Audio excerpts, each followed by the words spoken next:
Especially when you don't have to use green screen for this kind of stuff. Summer is usually my favorite season for a new anime, and this year was no different. The best word I could use to describe this season is release. It seemed like all the attention that the new anime titles were holding back during the season of sequels came out in full force here.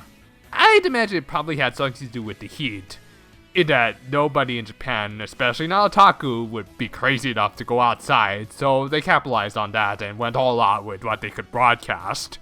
Seriously, I was only there studying abroad during the early part of summer. It felt like a 24-hour sauna. But anyway, this was definitely the season where things got a tad bit crazy. And as a result, I definitely have a few standout anime that I want to talk about in length today. So, sit back and get yourself a hula dog because we're about to talk about the new anime hits and misses of 2015 summer.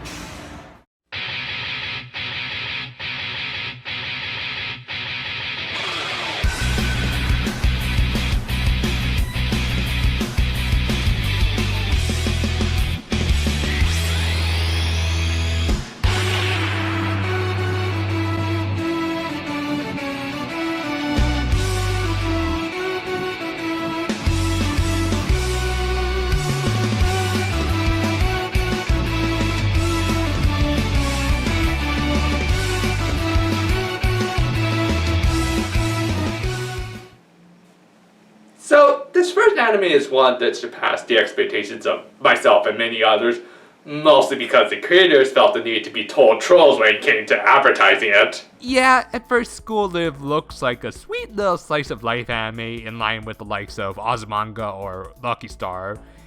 But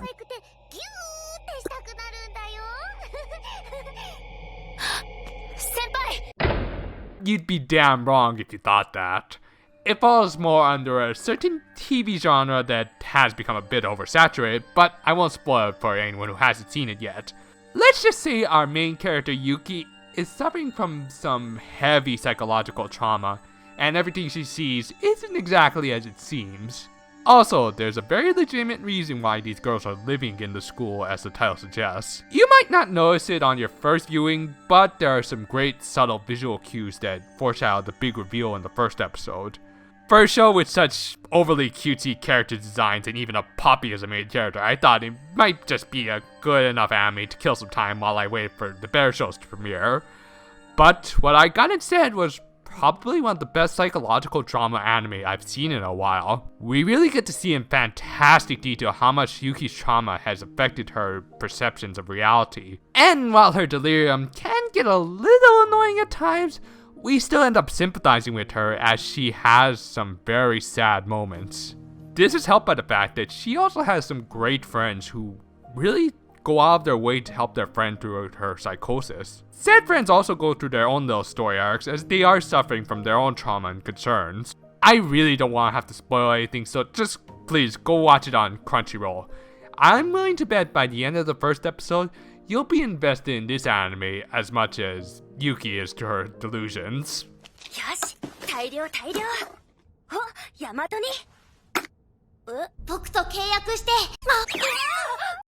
Little heads up, this next one is a bit on the raunchy side. So, for those of you out there who are a bit sensitive to obsessive amounts of fan service, you might want to skip ahead to this time. Though saying that might actually make you want to see it even more. Whatever, your call. Anyway, while I usually don't like to bring up some of my old videos from back when I didn't know a thing one about editing, I do have to bring up one of my first rant videos, which was about Dead Man Wonderland, an anime which to this day I still consider one of the biggest pieces of crap ever. But still, let's talk about a show that has a similar concept to that one, but does it about 1,000 times better in my opinion. While Prison School doesn't involve characters using bloodbending, they did better in Avatar. It undoubtedly has a very prison exploitation feel to it, quite possibly even more so than DW. Yeah, saying it like that doesn't exactly conjure up great images, and the first few episodes certainly don't make it look like any less like it should be hidden behind your bookshelf so that your friends and family don't know how much of a sick pervert you are. I myself felt like dropping it just after the first episode, and yet something drew me to this anime, so I watched the next episode, And the next, and the next, and the next, and now I'm waiting impatiently for season 2. 1 to 7 levels of hell just happened. How did I get addicted to such a stupid, hateful show? I mean, you got these 5 high school guys getting thrown into a correctional facility that's on school grounds for some reason. They get the crap beaten out of them by these horrible girls whose leader is just using them as punching bags to relieve her own daddy issues. It's just so mean-spirited at times, but yet I like it a lot more than Dead Man Wonderland. Why? Well, I realized there are a few key differences. 1, Ganto was thrown into death row based on completely unbelievable and baseless accusations. Here, these idiots were caught red-handed peeping into the girls' bathroom, so they kind of deserve a little punishment. Secondly, at times DW devolved into pure torture porn nearing Eli Roth levels. Here, the guys, except for the main character who we'll get to in just a bit, all kind of enjoy their punishment. Yikes. Well, good luck with all that.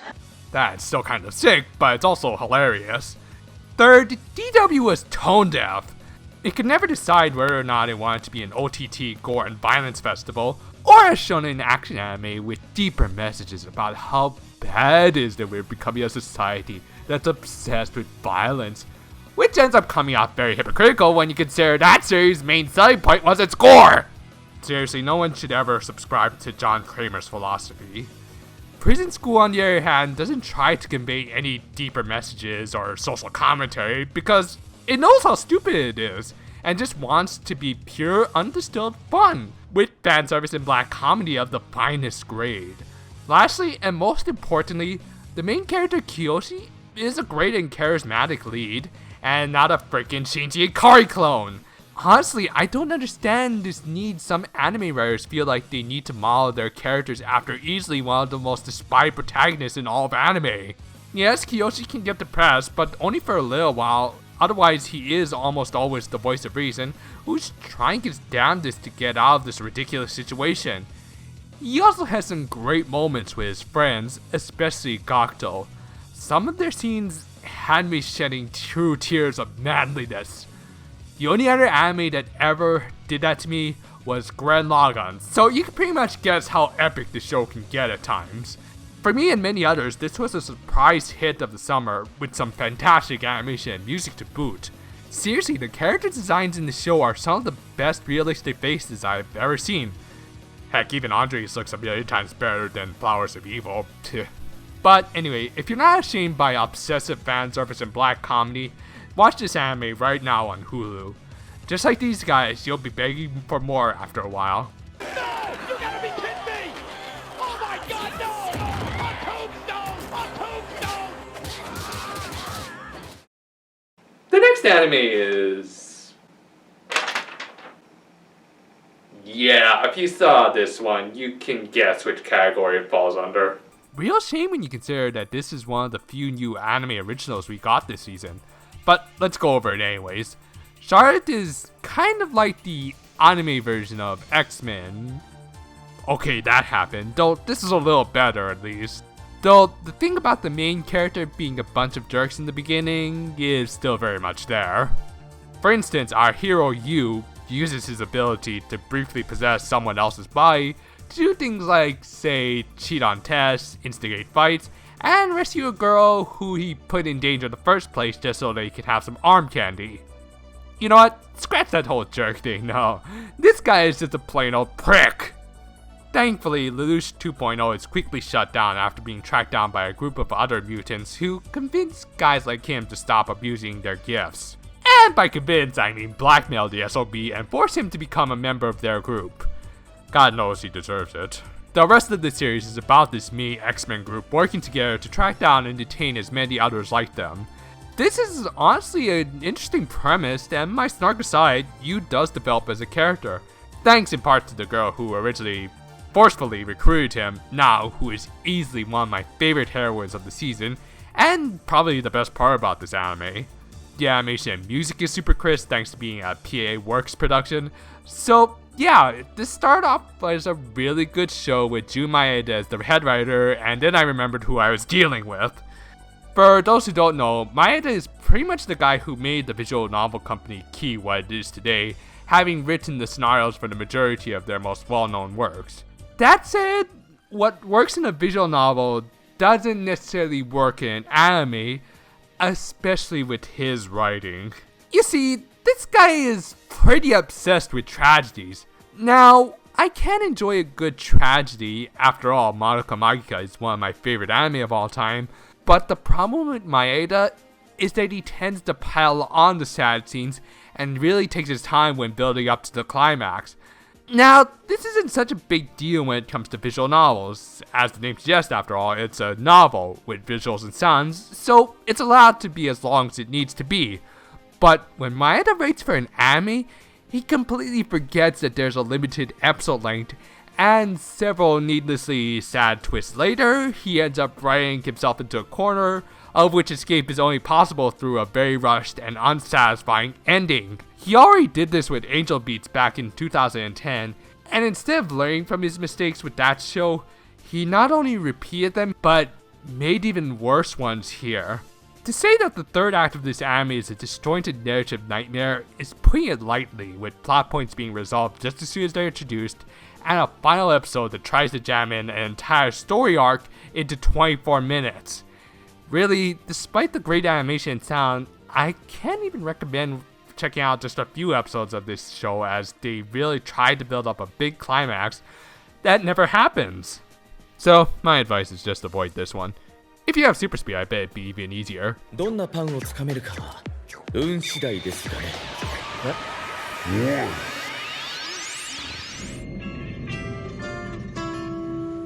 If I could save time in a bottle, the first thing that I'd like to do is to save every day. So Prison School was actually a fun little romp, mostly because the creators were pretty loose with what they were willing to put on broadcast television. I mean, maybe more anime creators should be a little bit more loose and free with what they want to put on. And then we could have more fun shows like... I immediately retract that statement. To think, in the same season where I saw a couple of great experimental anime, I also got an anime like Rampo Kitan that really should have shown a tad bit more restraint. I just barely made it through 5 episodes, and I really don't want to have to watch it anymore, but I guess I should still go over what I saw. Rampo Kitan is a mystery anime that takes many of the famous tales of the Japanese writer Rampo Edogawa and gives a new, modern spin to them. If the name sounds familiar to you, then yes, it is the name that Shinichi Kudo used to form his alias of Conan Edogawa. And just like the first episode of his anime, the first murder victim was killed by a rather horrific decapitation. Okay, this is actually a good way of opening up your anime. You got this shocking scene with our main character Kobayashi stumbling upon it, and also being framed for it as he's holding the murder weapon. Wait, this is an anime that opens up with a murder scene that the main character is framed for.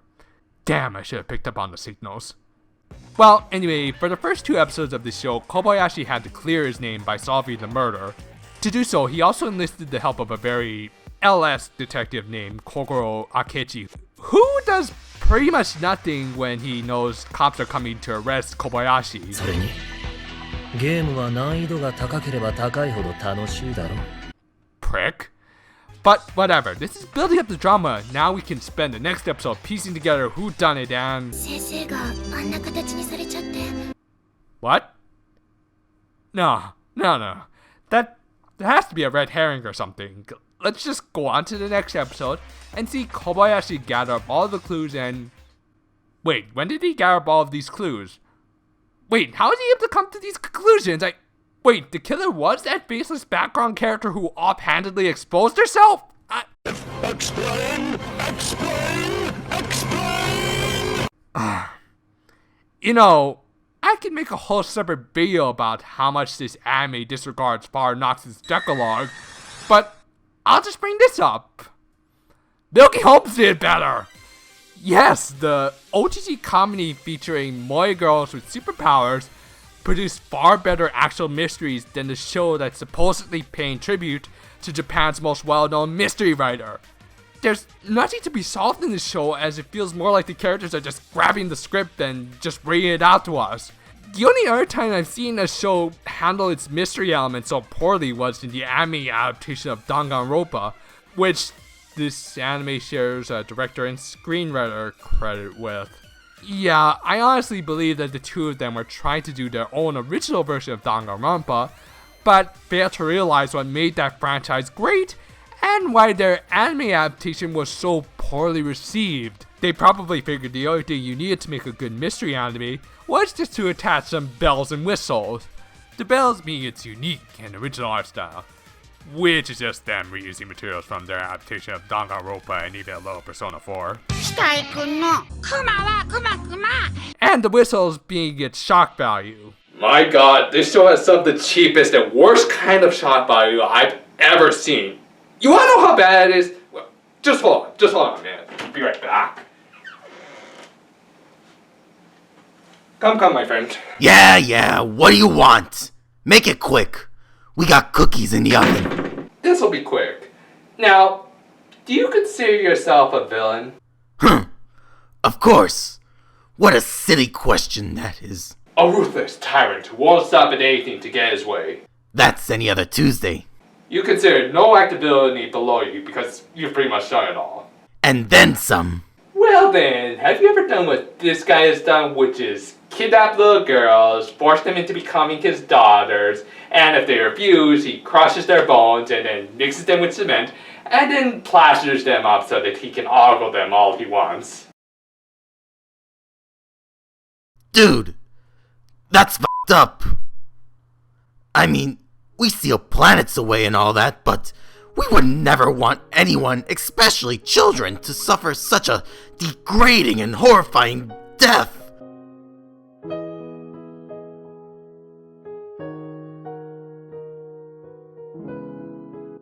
You know what? We're gonna take these cookies and some canned foods over to the homeless shelter because we need to do something nice to clear our heads. You do that. The car keys are on the counter. Thanks. Doc value so distasteful it makes anti-god good for a day. Need I say more? But you wanna know what's the worst aspect about this character aside from the acts he commits? It's the fact that they do nothing with him. Yeah, he briefly appears in the 5th episode, but by that point, he's really not contributing anything to either that episode's The Law is Powerless message or the overarching plot. He's just a one-off villain whose whole backstory is just that he's an overweight otaku who still lives with his mom, which, by the way, thank you for drawing from that overdrawn cliche well, but personal gripes aside, I hate the fact that they created this character just for the sake of taking us out of our comfort zone. At least with some of the more irredeemable villains of Danganronpa, they served a narrative purpose, like they were living embodiments of despair that plague many who don't live up to society's high standards. But here, we have one-dimensional psychopaths like this dude who seem to be a running theme of this show. I mean, this is just horrendous, nihilistic writing that's just depressing to know somebody gets paid for it. What else did the screenwriter for this anime do, and it all falls into place? Needless to say, the main characters don't come off as any more likable. I already hinted at Akechi being an ineffectual prick, which he is, so maybe he's actually more like the live-action version of L. But what about Kobayashi? Oh my god, I hate this little brat. First of all, he was obviously designed to be fuel for the yaoi fanfic writers, being a total trap. Now, don't get me wrong, I don't mind traps. They're characters who, for all I know, are either struggling to figure out their gender identity, or don't have the confidence enough to wear gender-appropriate attire, like, say, one of my favorite Danganronpa characters. However, Kobayashi is clearly shown to be neither of these. What he actually is an emotionless psychopath who will flaunt his more feminine features if it means he can get closer to guys like the aforementioned cement dude. This little idiot will purposely put himself in danger just for the thrills. He actually thanked the first murderer for killing their teacher and framing him because it provided him with entertainment. Our hero! This kid is less Chihiro Fujisaki and more Monica. He's not nearly as unlikable as Makoto Ito, but he's up there. This anime is trash that insults the work of a great writer. Just avoid it at all costs, and instead go back and watch the first season of Veronica Mars or something. At least the heroine of that story won't force you to question your sexuality. どうかな So that's it for now. There was one more anime I kind of want to talk about, but again, it's a little bit more on the raunchy side, and I kind of overdid with those last two. Besides, I actually do want to give it a bit more of a thorough analysis, so we'll save it for another day. Next time, though, we'll talk about the fall 2015 anime lineup, and then we can start going into some new stuff. Until then, though, farewell for now, my friends.